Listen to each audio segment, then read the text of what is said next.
隊長、交渉さは用事があるのでどうぞ。はい。調査学科、どんな用事ですか？指揮本部からの命令を坂田さんに伝えに来たのです。はい、どうぞご指示ください。とても大事な話だ。ああ、わかりました。ご命令を出してください。私は必ず力を尽くします。よし、あの重要な指示は殺すのだ。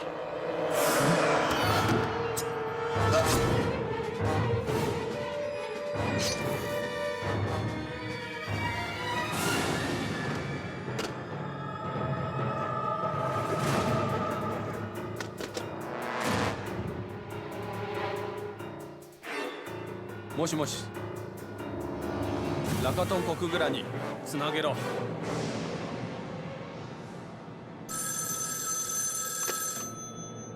ラカトン国蔵の佐々木ですが。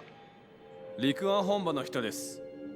鬼塚大佐の命令を私から佐々木さんに伝えるんだ。はい、ご指示を。穀物の集まりはどうだ？報告します。赤狼から集まった食料はただいま届けていきます。周りの村に対する計画も全て順調に進んでます。よし、大佐の命令だ。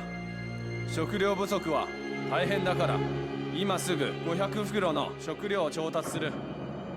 さっき届けていた食料は全部前線に運べ。はい、ご安心ください。すぐやります。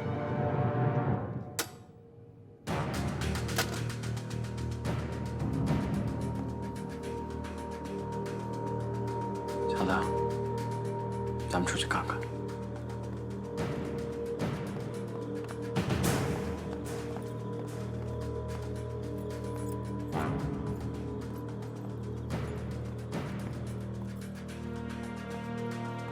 どうなった？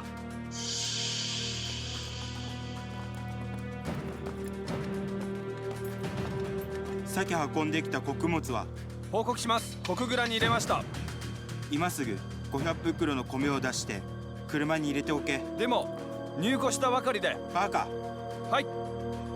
前線の食料は不足で今すぐ補充しなければいけない。早くしろ。はい。君たち行ってこい。はい。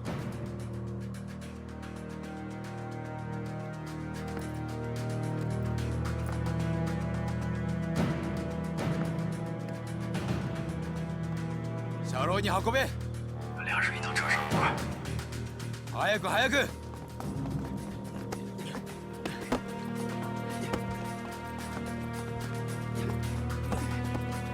君、一緒に手伝いなさい。はい。君ら二人行きなさい。はい。はい。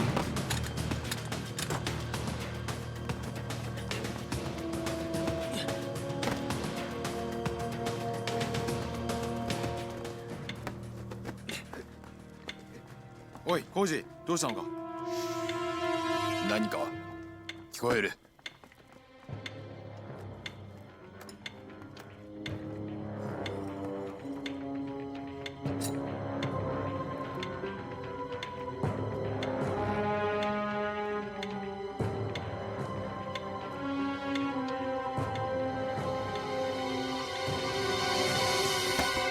バカ、はい、早く。はい。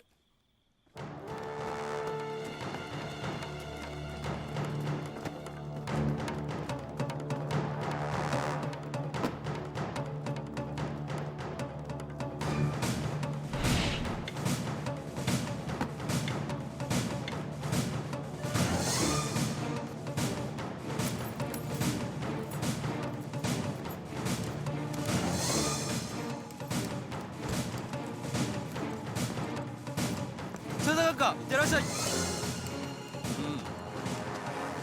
頑張ったな。はい。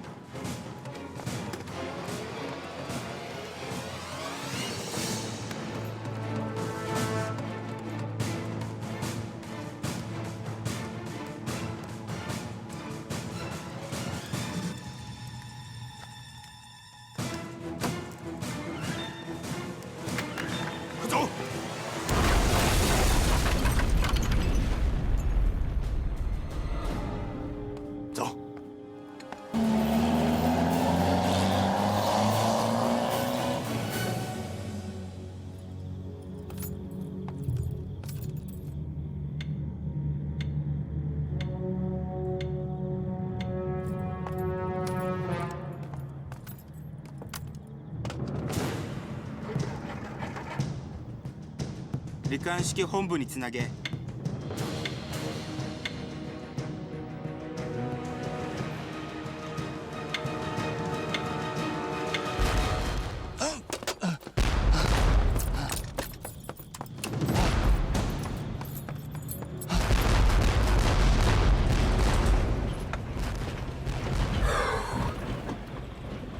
淹死我了！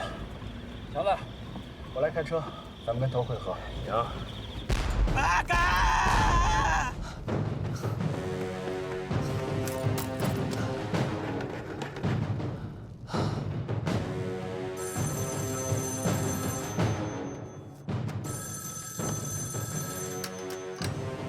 もしもし、鬼塚だけど。カカ、申し訳ございません。ラカトンのコクグラはぶち壊されてしまいました。なんだと？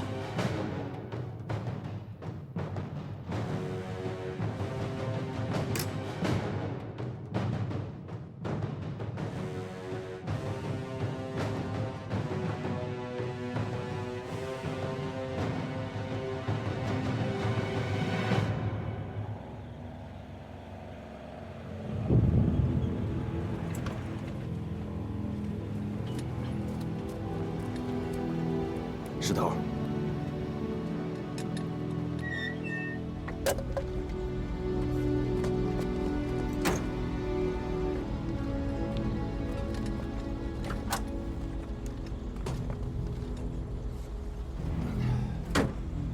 都妥了啊，走。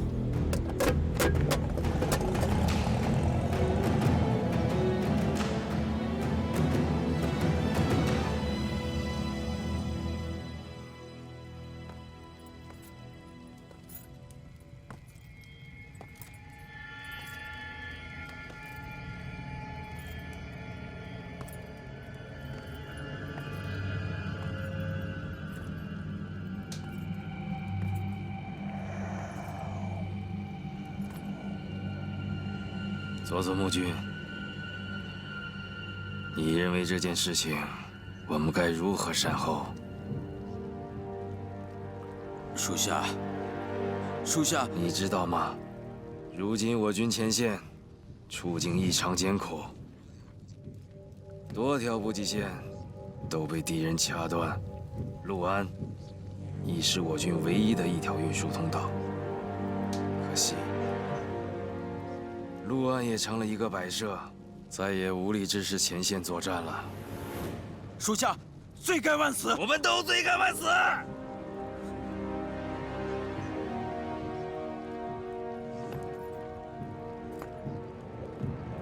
只不过，你要先走一步。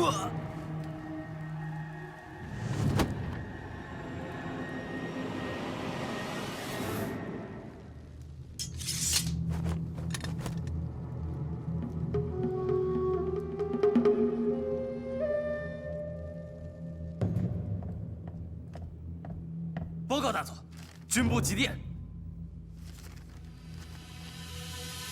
大佐，又是前线在催要补给吗？如果是单纯的补给问题，那还好说。传我命令，马上集结在陆安的所有部队，准备开赴豫中。大佐，全部集结。军部有令，命我部全力参与1号作战计划，配合主力部队攻打中国军队的汤恩伯部，然后必须打通平汉铁路南段。那陆安怎么办？前线的主力部队会全力直扑衡阳，陆安对于我们来说已经毫无意义了。要听全军之令。我军在太平洋战场持续被动，退师一线，在华战场又毫无建树。再这样下去，等待我们的那只有失败。好了，你马上去准备吧。能不能成功，就看这一次了。嗨。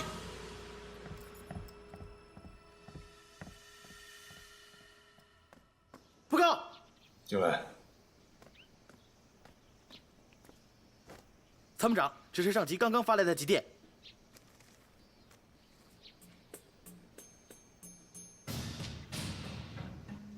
马上通知团以上的职员召开紧急会议。是。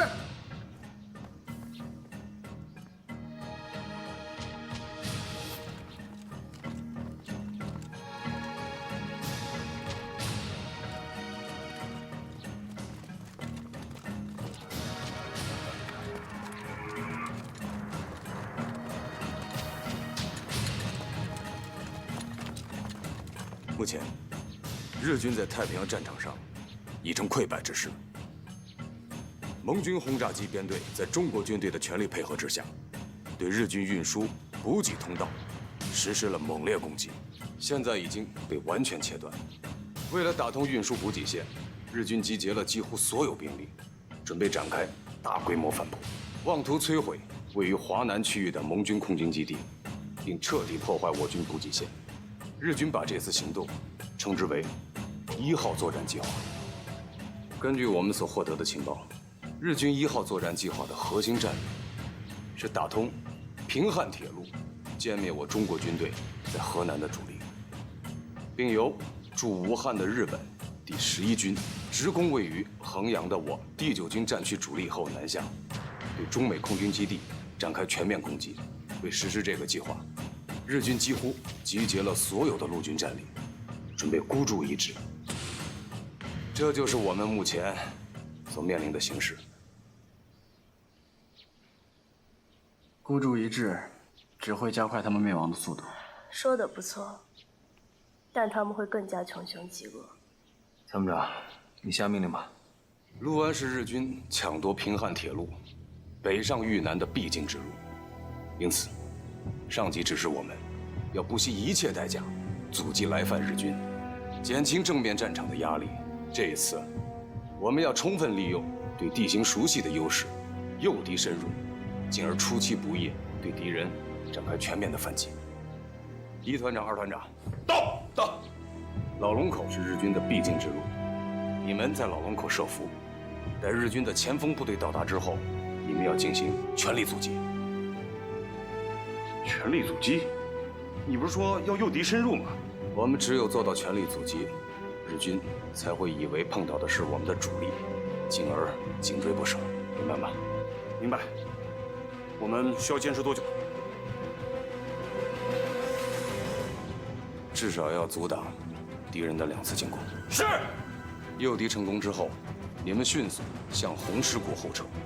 3团、4团，到。你们提前在红石谷设好埋伏，待1团、2团将日军引入山谷之后，立即借助地形的掩护，从2翼对日军进行全面攻击。明白。苍狼突击队就配合我和直属营的行动。是。行动。走。快点，走。快点。走。快点走。快点你，快点。走，快点。走。快点，快。走，我你，快点，快。快点，快点，快点。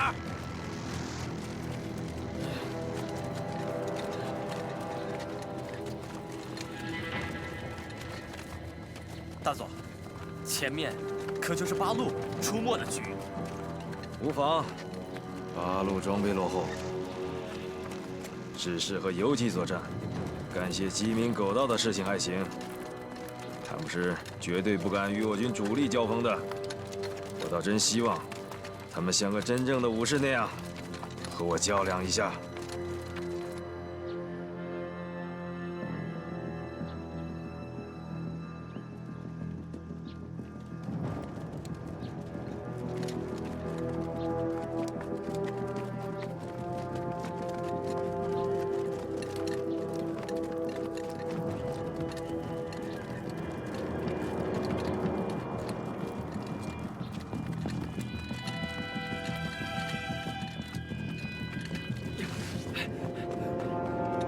团长，鬼子来了，打不打？别急，等小鬼子靠近一点。是。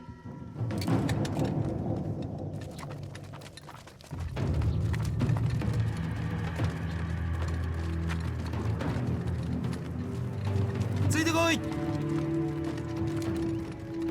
気をつけろ。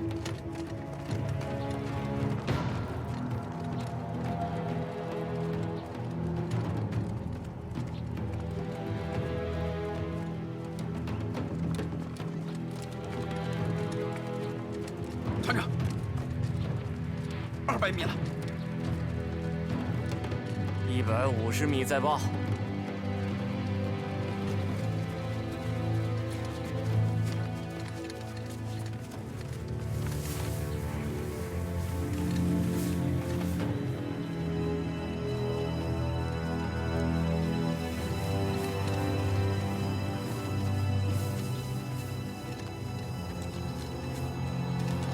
团长，150米了。100米再报。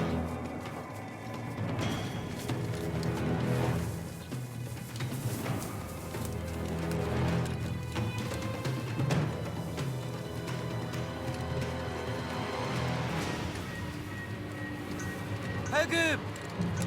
团长，100米了。打！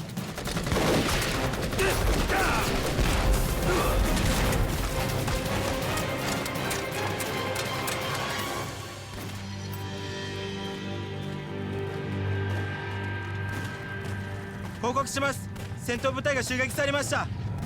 相手はどの部隊だ？まだわかりません。ただし装備から見ると8路のようです。8路。これは本当に意外だね。命令を出せ。すぐ攻撃しろ。はい。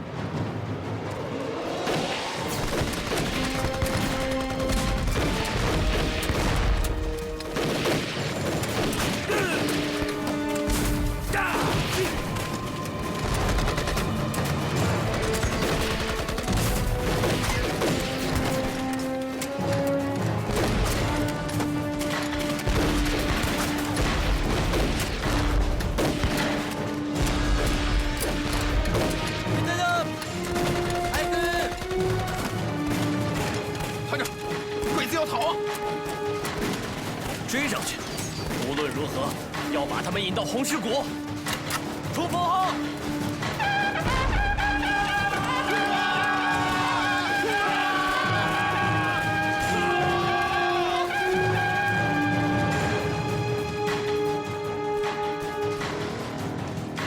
命令を出せ。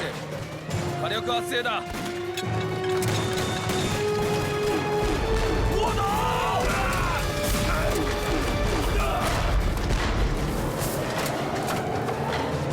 撤回防线！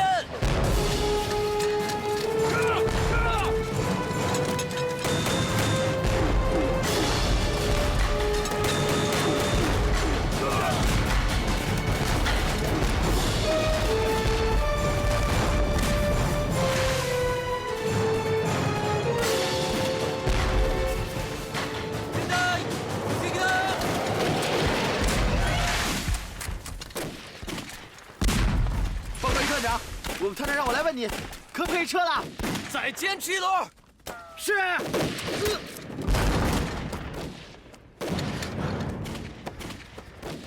左，开火！你给我狠狠打！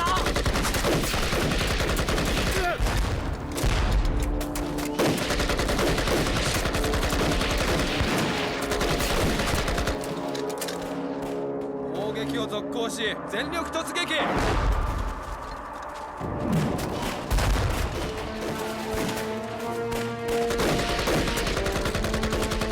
老李，差不多了吧？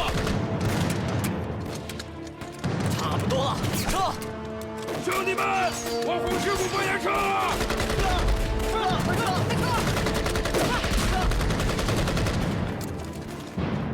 報告します。八路軍は我が軍の猛攻に対す前線から撤退しています。総攻撃だ。はい。我要让八路知道螳臂当蛇的下场。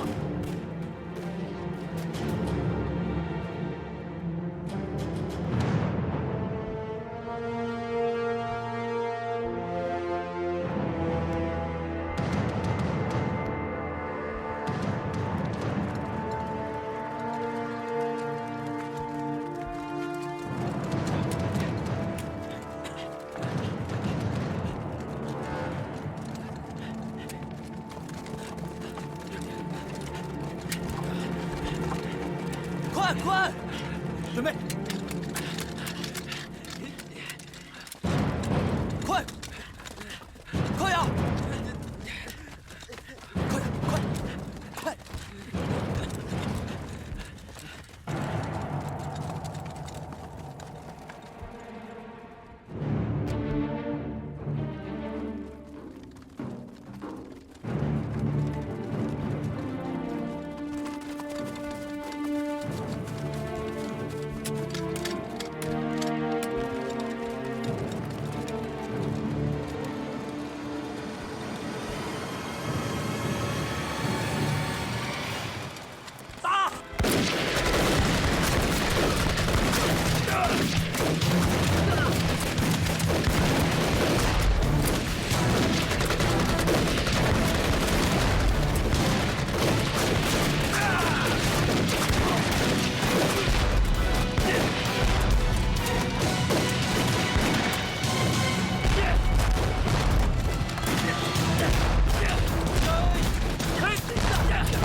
第七报告单，我们遭遇八路的伏击，损失惨重，请求指示。报告大佐，我军前锋部队遭到八路阻击，损失惨重。看来到了图穷匕现的时候了。传我命令，把那些平民百姓押到前线，以他们做盾牌，向前突进。我看八路如何应对。嗨！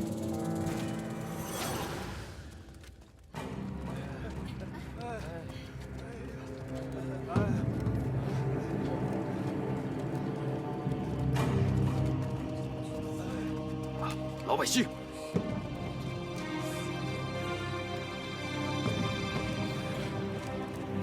团长，怎么办？别开枪！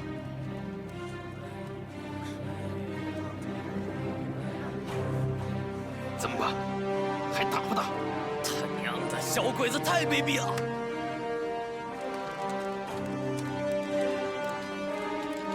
马林，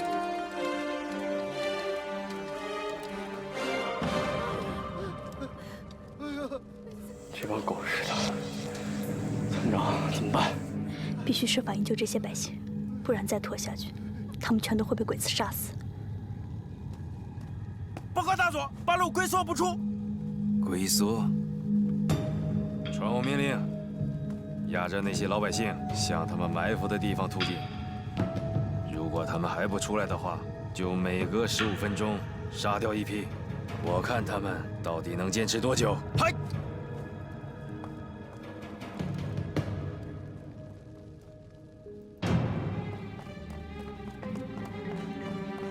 报告，大佐有令，每15分钟杀一批。呀西，嘿，你们的，我给人的，压上就得干活。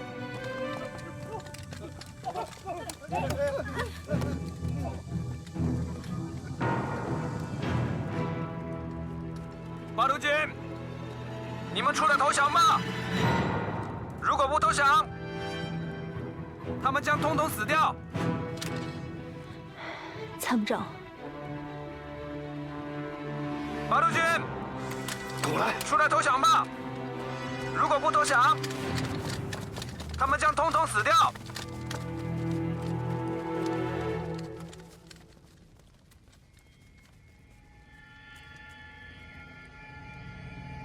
哟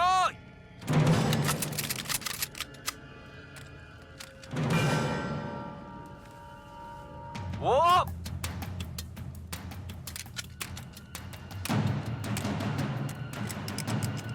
4、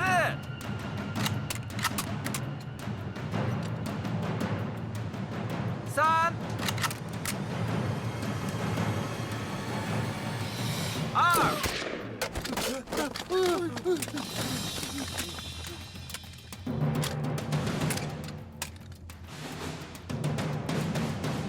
やれ。で。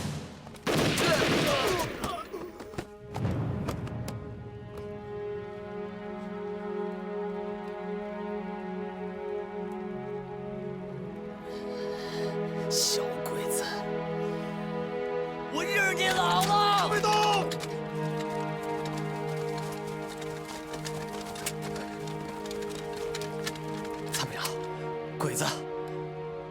看到了。参谋长，咱们该怎么打？你说咱们该怎么打？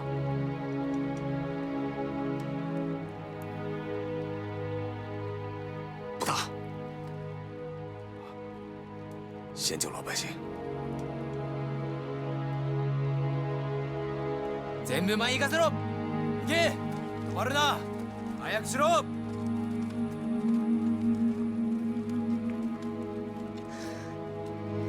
怎么救？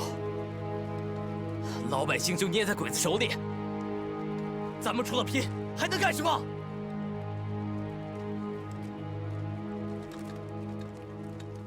八路军听着，我给你们1分钟时间考虑。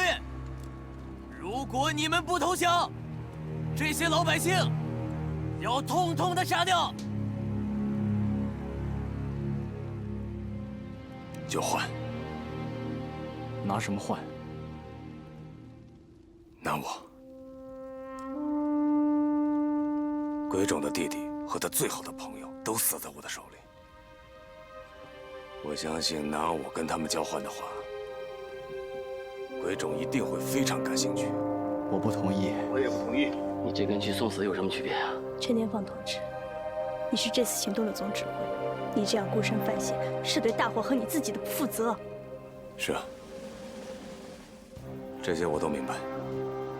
可是现在怎么办？我们别无选择。你们放心，我会见机行事的。记住，一旦交换成功之后，你们马上对这波鬼子展开攻击，一定要吃掉这伙鬼子。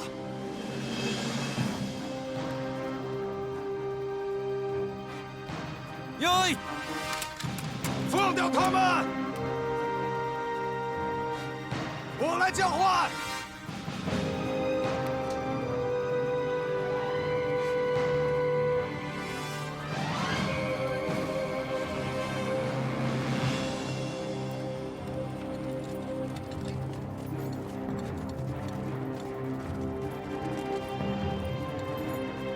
我是陈天放，去告诉鬼冢，就说拿我来交换这些百姓，怎么样？你去报告大佐，陈天放出现了。嘿，报告大佐，陈天放出现。陈天放在什么地方？就在对面。他说愿意用他来交换这些平民。交换。走。报告大佐，陈天放出现了。他说，他要用自己来交换这些人质。陈天放，陈天放，我同意交换。大佐，如果交换掉人质，我们就没有筹码了。混蛋，少废话，马上交换。嘿，交换。疯子、强子和刀子，一会儿你们3个人跟我一块儿过去，要护送那些老百姓安全回来。参谋长，头儿，没时间再犹豫了，服从命令。刘兰，从现在开始，由你代替我全权指挥。不行，服从命令。你们把枪放下。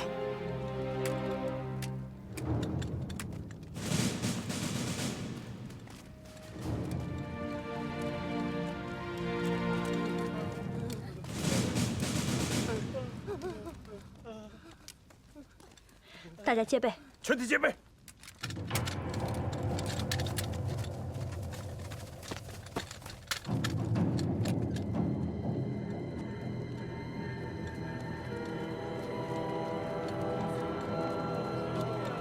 行け、止まるな。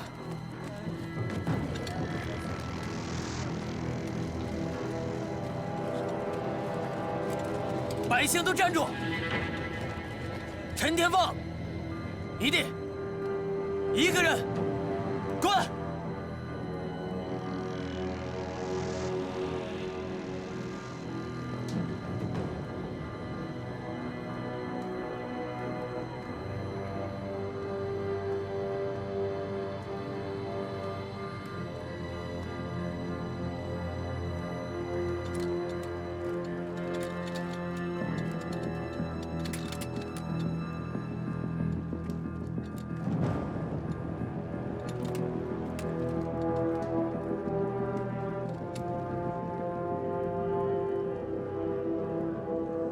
现在我们可以交换了吗？よし。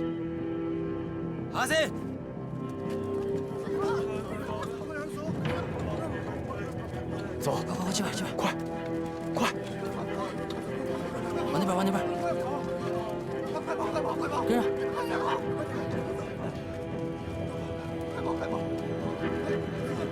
快这边这边。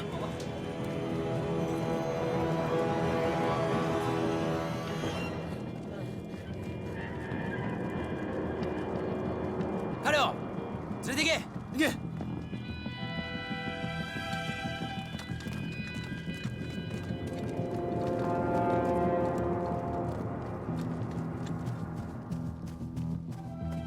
百姓已经安全了。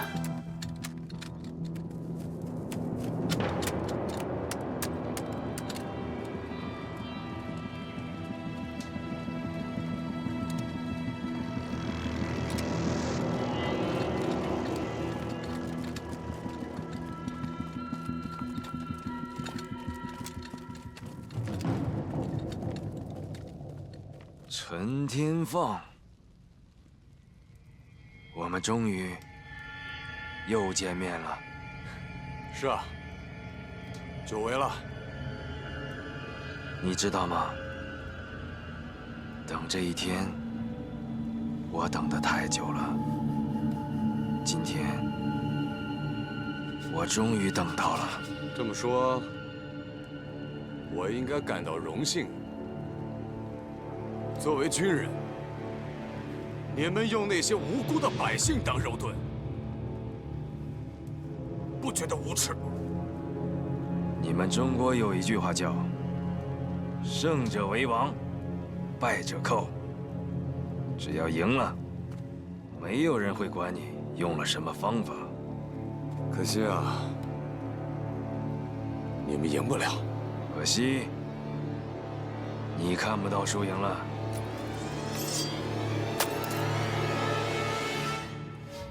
因为你，我失去了我最好的朋友和我唯一的弟弟。我马上就要用你的血为他们祭奠。那是因为他们都该死，你也一样。動くな。今日はこの手であいつを殺すのだ。命令がないと誰も動いてはいかん。下がってくれ。閣下、下がるんだ。いやいや是呀。啊，害怕了？再来啊！呀！呀！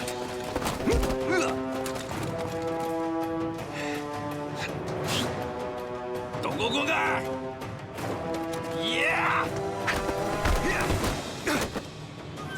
呀！呀！呀！呀！呀！呀！呀！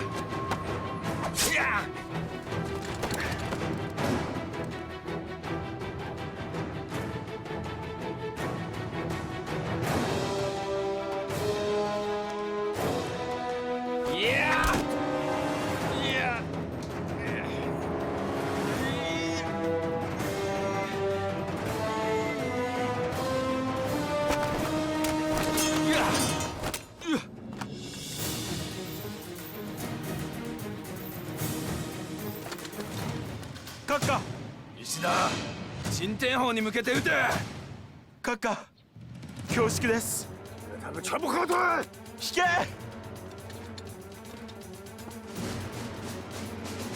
命令を聞け。ほっとくんだ。新天砲を撃ちなさい。陈天放，你也不用得意，我们一定会一起死。疼吗，忍一忍。好着呢。お前ら聞いてないのか。この私を奴らに恥ずかしめられて死ぬのが見たいのか。全員私の号令を聞け。撃て撃て。閣下、本当にすいません。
1945年8月15日，日本宣布无条件投降。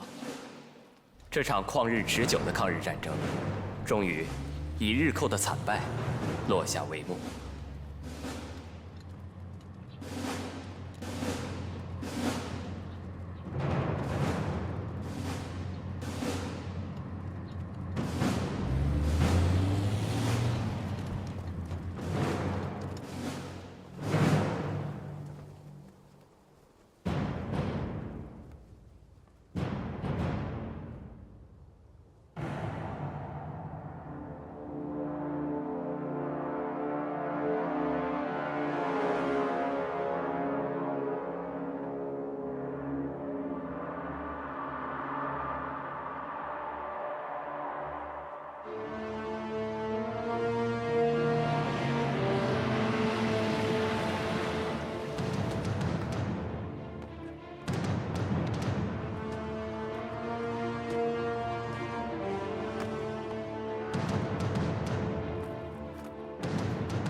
丁长官，鄙人丁耀先。你是陈天霸，陈参谋长。正是在下。请。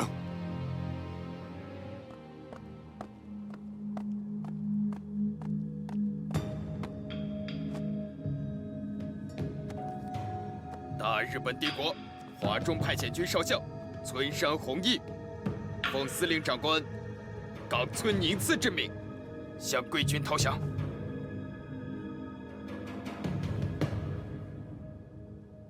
这是我不给予天皇陛下拟定的降书，向贵军递交的投降照会，请接受。慢。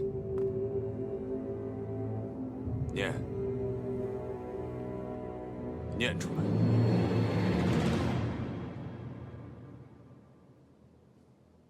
从即日起，日本帝国政府及日本帝国大本营宣布，向联合国最高统帅无条件投降。同时，我部及辅助部队之将领，愿率领所属部队无条件投降，并立即停止一切敌对活动。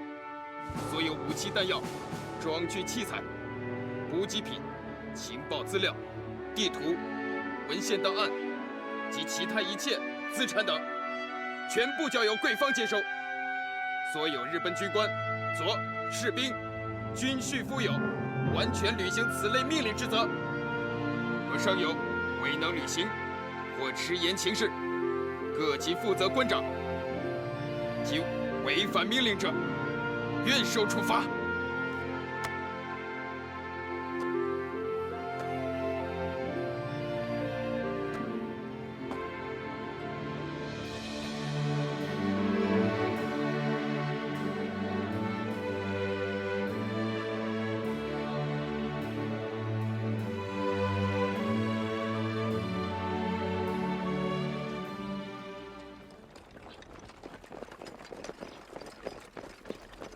1946年6月，国共两党的军队在鄂豫爆发大规模的武装冲突，一场长达3年多的内战就此开始。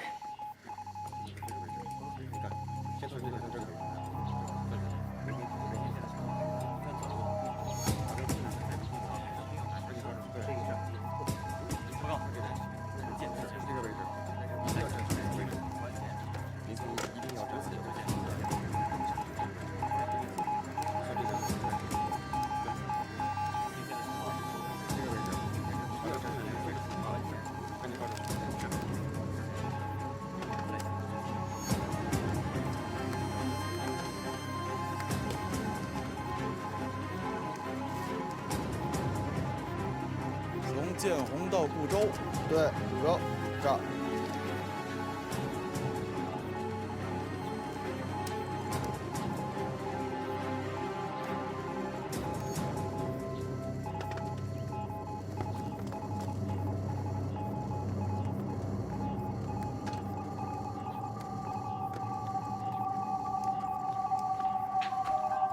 告司令员，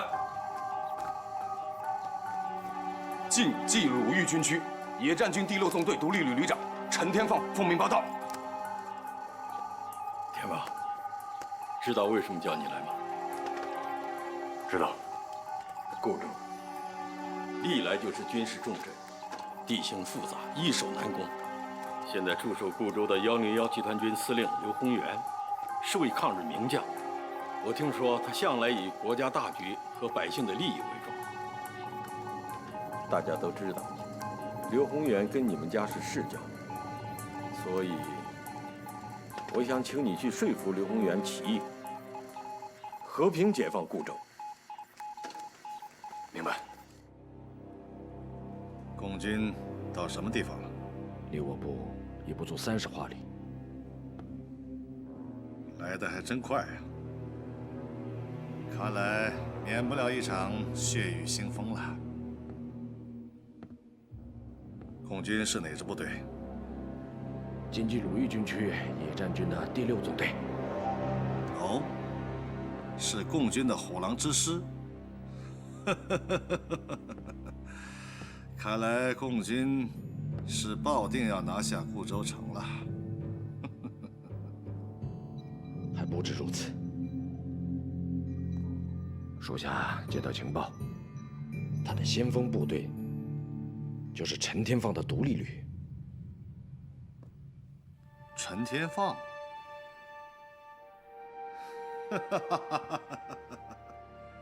弄来弄去，我还要跟一个侄子辈的人兵戎相见，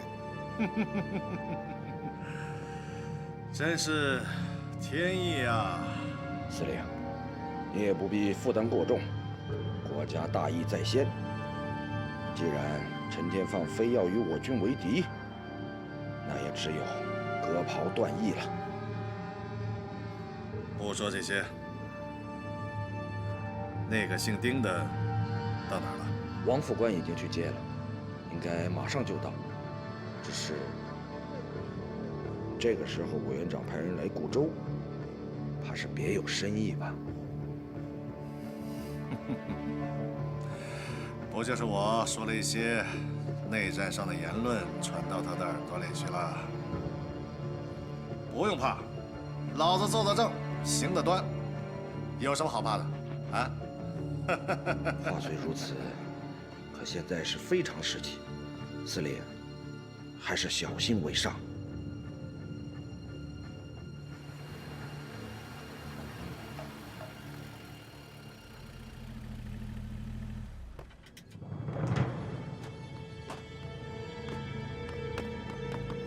特派员好。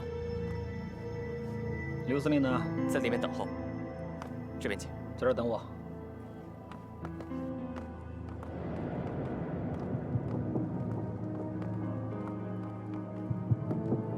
这边请。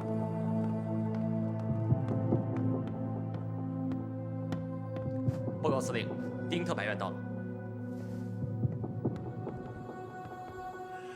要先一路风尘，辛苦了。哪里，刘司令为国征战，浴血沙场，你才比我更辛苦。相比之下，我丁某人只是一介无用书生，做些传声递话的琐事而已。要先客气，你乃是党国的精英，委员长身边的红人，请。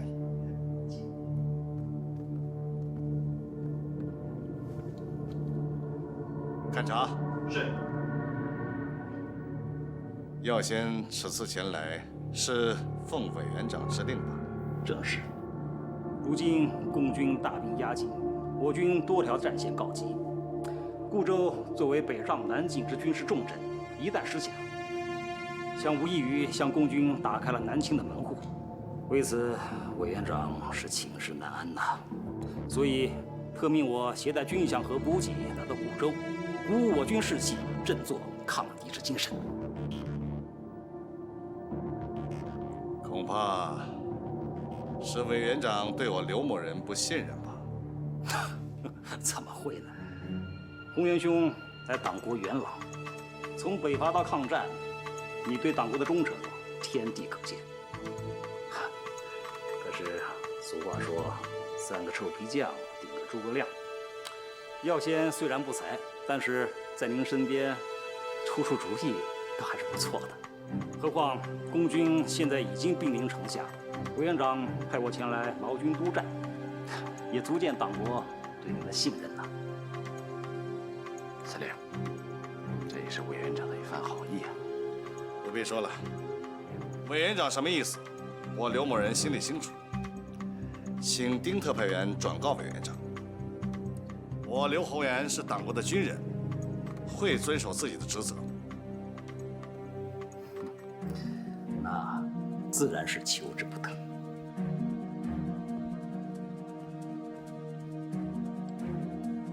司令，丁特派员，孙军长，请喝茶。药仙，你远路而来，一路辛苦，我军务在身，就不多陪你了。既然如此，那我就不多打扰了。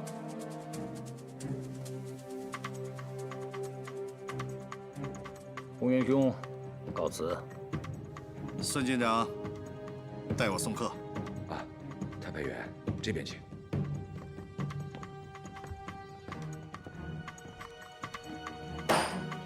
司令，怎么了？我没事儿。看来这蒋某人是想杯酒释兵权呐。不识抬举，还真以为他是一帮诸侯了。特派员息怒，刘司令生性耿直，脾气不好，但对党国的忠心却是毋庸置疑的。最近可能战事烦心，所以您可千万别往心里去。烦心？我看是2心吧。孙军长，我听说目前城外的共军首领有刘司令的晚辈旧识。您说的是陈天放？对，就是他。我听说这个陈天放还曾经受过委员长的嘉奖。对，此人虽然为人诡诈，但却也有些能力。之前颇受司令的器重。是吗？怪不得。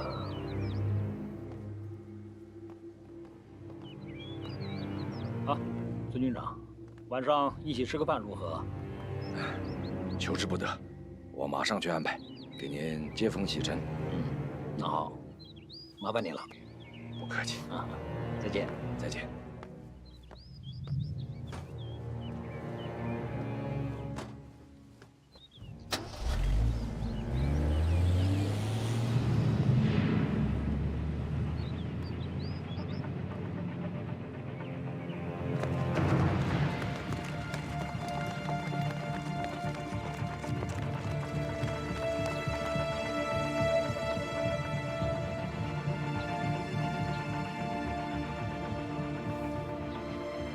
如果不能争取刘司令起义，固州战役一定会是一场硬仗。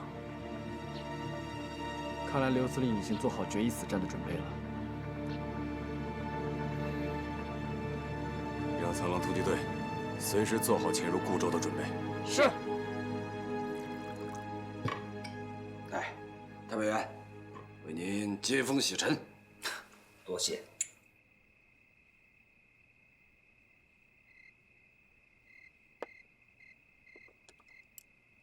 孙军长，现在固州城防布置的如何了？我军防务已整军完备。共军若大举进攻，我部将誓死守城。很好。不过，我总觉得刘司令似乎对固州一战有抵触情绪。特派员多心了。刘司令生性耿直，可是对党国绝对是忠心耿耿。诚如特派员所言，陈天放司令旧部，现在两军对峙，干戈相见，司令的心里难免有不舒服，这也是必然。有什么不舒服的？事关党国之未来，大义和私刑必须分清楚。都什么时候了，还在为这些鸡毛蒜皮的事情烦恼，简直是糊涂。太白元，所言甚是。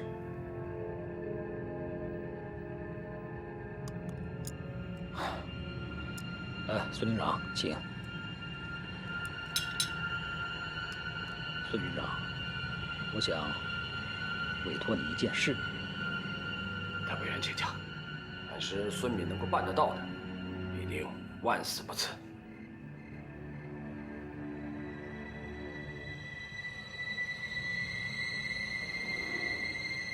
秘密监控刘洪元的一举一动，一旦发现异常，立即向我汇报。明白。孙敏定不负党国重托。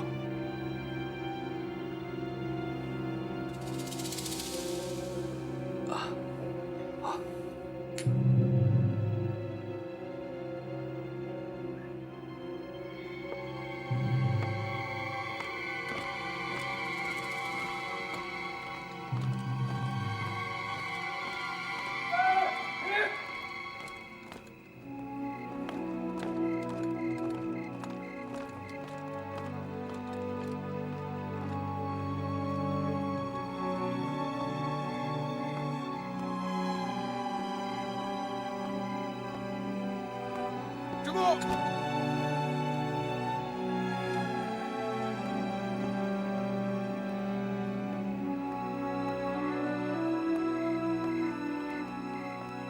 孙军长，我正找你呢，司令找你议事。我知道了。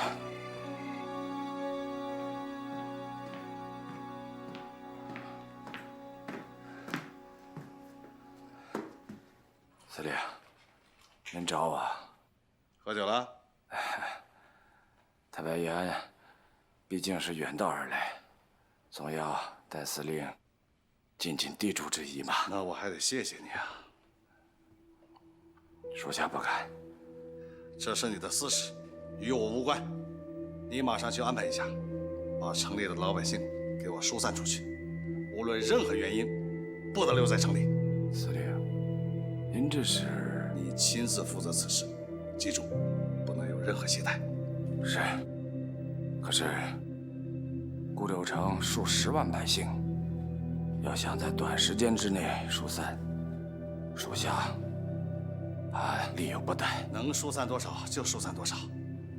老百姓好不容易熬过小鬼子的屠刀，我们总不能让他们死在中国人的香火下吧？属下明白。可现在城内人心惶惶，若是贸然赶他们出固州，我怕引起冲突和骚乱。管不了那么多了，只要能活命，我就算做一次恶人，有什么关系？是，我马上就去安排。去吧。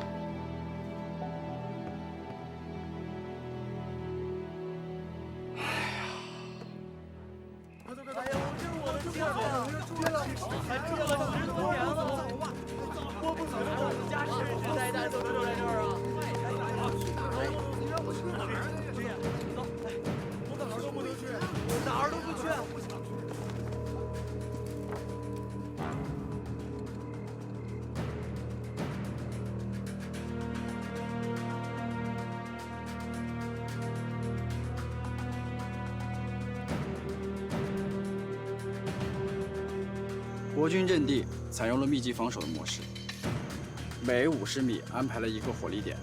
这种方式的好处在于，一旦对方发起进攻，火力点之间将立即形成扫射面，让防线没有死角。刘司令行事保守细致，强调团队精神。他的这套防守体系，对于应付大规模进攻，理论上是万无一失的。但我发现，他的火力点之间似乎有些疏于防范。这是重点。刘司令在安排重火力点的时候，通常在火力点之间会留有少量的士兵来负责消息的传递。如果我们能够进入这个空隙的区域，那么我们就可以进入部洲。大家一会儿分头准备，今晚12点整，准时行动。是。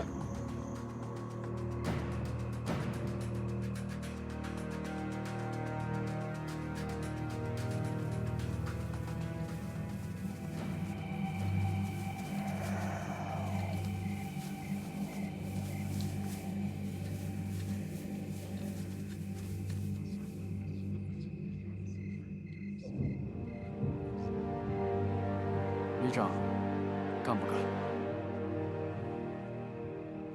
先等等。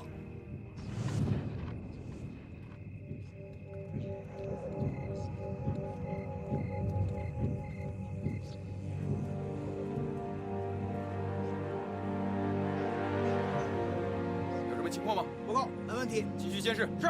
走。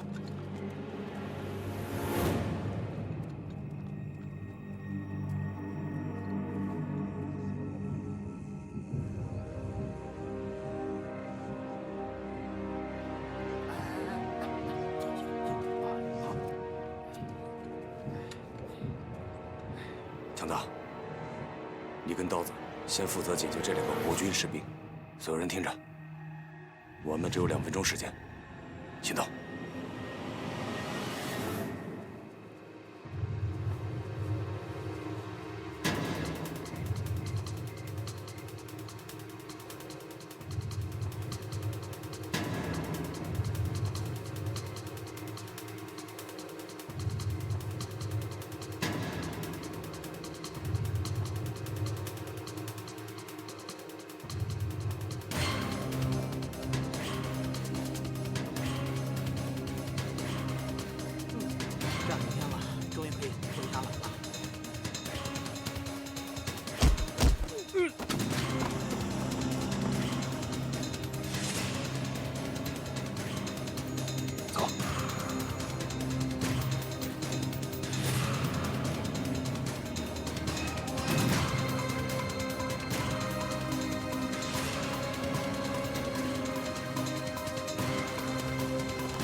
抓紧时间。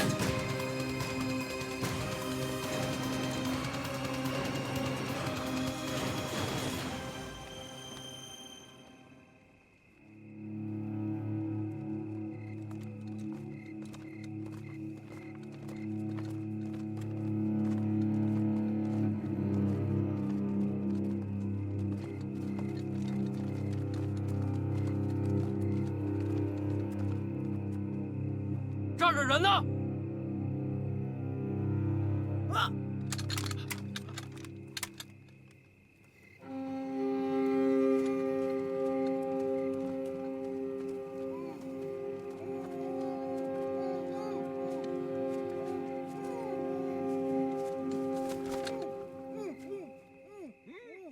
赶紧解开！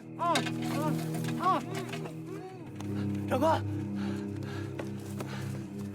怎么了，这有？怎么回事？有人闯进阵地！什么？报告，那边发现4个被扒光衣服的兵。加强戒备，快！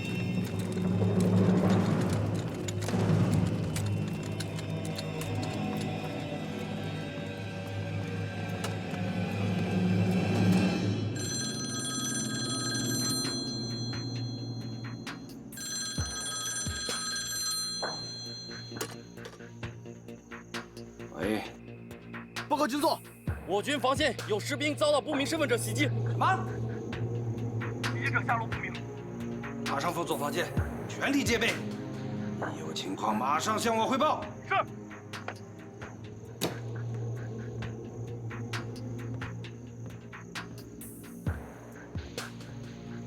孙军长，特别，刚才接到前线电话，说是共军突破我军防线，现在下落不明。突破防线？你不是说万无一失吗？我军步伐针对敌人大举进攻，自然万无一失。只是没想到，共军会小队突破。小队？你的意思，共军只进来几个人？是。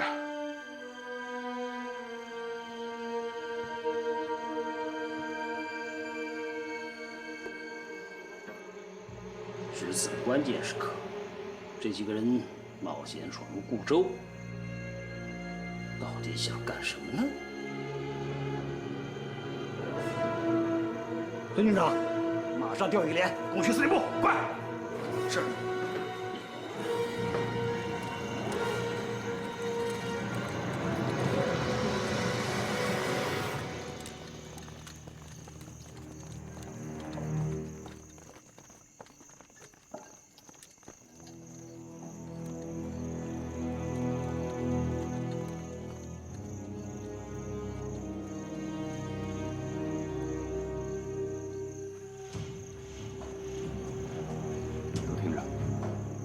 时间紧迫，我怀疑他们很快会知道我们已进入固州，并可能会知道我们来此的目的。方大，一会儿等我进去之后，你们迅速警戒，并找好退路。万一出现什么紧急情况，立即通知我。是。行动。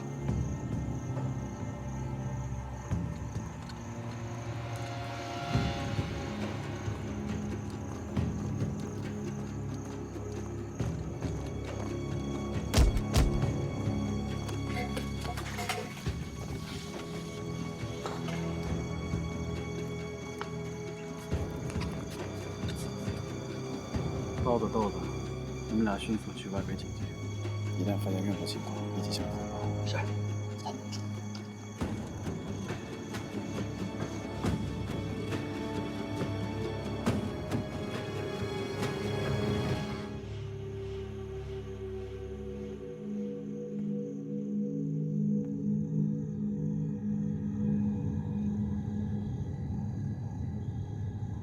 司令，这么晚了还不休息啊？你们去忙吧，我事儿不用你们管。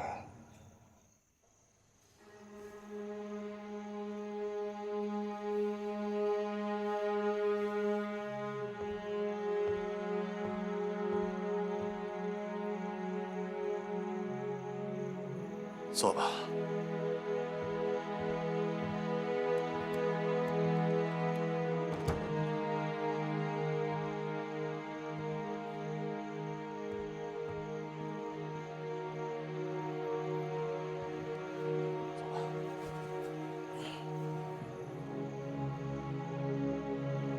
我就知道你会来，你是来杀我的。您是我的长辈，是我的恩师，天放不会干这种欺师灭祖之事。那现在算什么呢？你们大兵压境，难道是为了跟我把酒言欢的？蒋介石挑起战争，不是为了党国，而是为了私利。抗战胜利，万民死安。可是他蒋介石呢？不顾重庆谈判签下的协议，悍然挑起内战。这难道就是他所谓的为了党国，为了万民？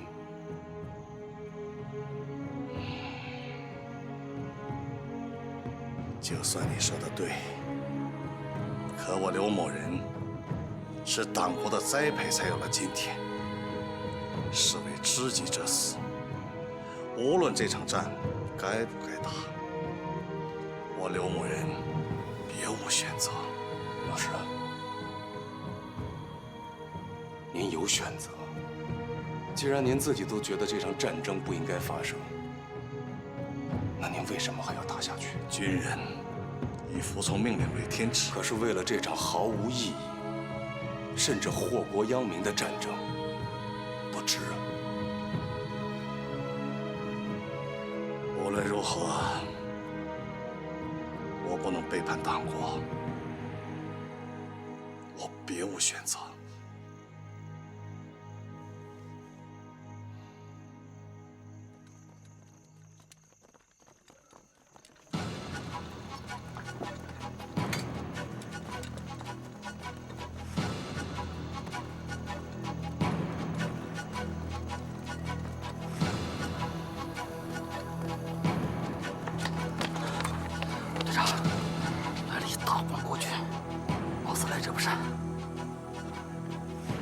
迅速隐蔽，我去通知旅长。是。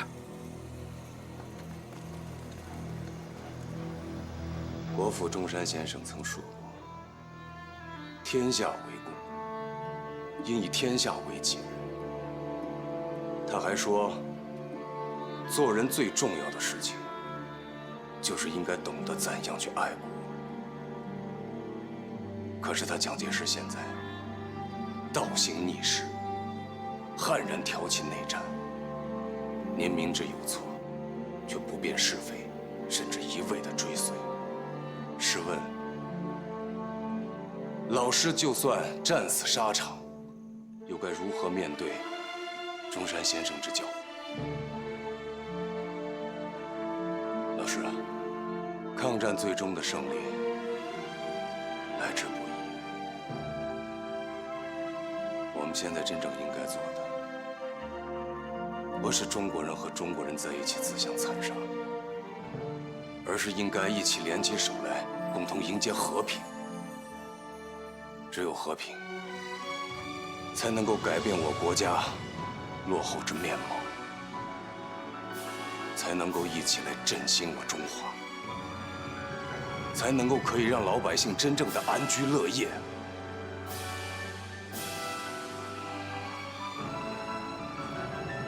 看来我是老了，田芳，你说的对。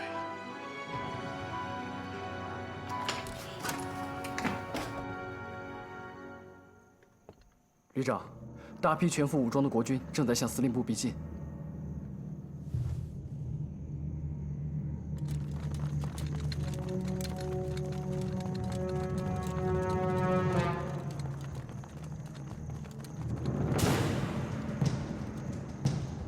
连个警戒都没有，看来还真是不同寻常啊！包围这儿。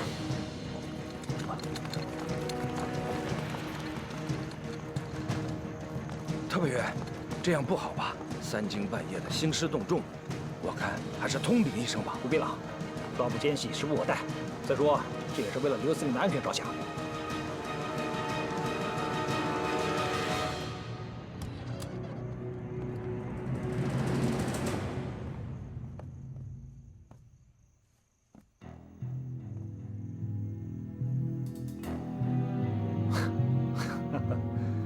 洪元兄，这么晚了还没休息啊？我什么时候休息，还要向你汇报吗？对了，丁特派员，深夜造此，有何贵干？是这样的，我们刚刚获得消息，有一小股共军潜入了固州，目的不明。我和孙军长担心您的安全，一时着急，情之所至，就冲进来了。有失礼之处，还请洪元兄海涵。你是说有共军混进了固州城？正是。司令，特派员也是一番好意。哦，那就多谢了。只可惜我这没有共军，让丁特派员失望。好，没事就好，没事就好。洪元兄乃党国重臣，要是万一出点什么岔子，我丁某人实在是无法向上峰交代呀。那既然这样，我就不多打扰了啊，告辞。好，不送。